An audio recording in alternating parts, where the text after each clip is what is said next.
وَمِن رَحْمَتِهِ جَعَلَ لَكُمُ اللَّيْلَ وَالنَّهَارَ لِتَسْكُنُوا فِيهِ وَلِتَبْتَغُوا مِن فَضْلِهِ وَلَعَلَّكُمْ تَشْكُرُونَ. رَحْمَتِهِ جَعَلَ لَكُمُ اللَّيْلَ. Allah is the one that made night for you.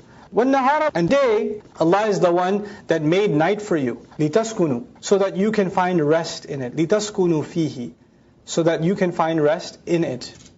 So the room tells us about the wife, لِتَسْكُنُوا إِلَيْهَا. The spouse is made so you can find peace towards her. The night is made so you can find peace in it. In it. So the time of peace is night, and the place of peace is the spouse. Where do you find peace? The spouse. When do you find peace? The night. لِتَسْكُنُوا فِيهِ. And it is true even of the Prophet ﷺ. What's his sakina? Is